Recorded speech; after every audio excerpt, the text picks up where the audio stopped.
ბარაკული ტიპის სახლებში მცხოვრებლები წინა და მოქმედი ხელისუფლებისგან მათ საცხოვრებელ მდგომარეობაზე პასუხს ითხოვენ.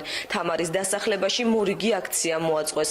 ყვებიან, რომ წინა ხელისუფლება ამ დასახლებაში აშენებულ სოციალურ სახლებში შესახლებას პირდებოდა, თუმცა ქართული ოცნების გამარჯვების შემდეგ კორპუსებში ეკომიგრანტები დაბინავდნენ.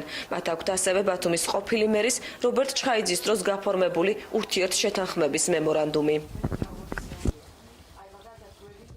ოფილმა მერმა მითხრა რომ იგეაო არ გინდა შერემონტება და მე დახმარებაზე მივედი და მითხრა რომ არ გინდაო მაგიო აღებაშიაო არც ერთი ბარაკი არ იქნებაო და რა გინდა რომ კი დეგეხმარები მაგრამ რა გინდა შენ დახმარება რომ ბარაკი იმასო ბინას მიიღებო ასე მითხრა მე გასაღები მომწეს აქა გასაღები მომწეს და მე ისინი წამართვეს ყოფილი პრეზიდენტი პირდებოდა ამ სახში შესახლებას, აგრეთვე ამ კაცის სახშიც იყო შესული და დაპირდა და თვითონ გეტყვით, აგერ რა შეპირებებით იყურები ბარაკიდან გამოგვიყვანდნენ მაგრებ და პირადად ჩემი ოჯახი უკვე 60 წლამდეა ცხოვრობთ აქა. 34 წელს აშენებული ბარაკია.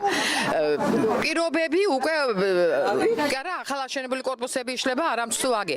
არ უნდებიან, არც გაზის გვაძლევენ. არც სახურავს გვიკეთებენ.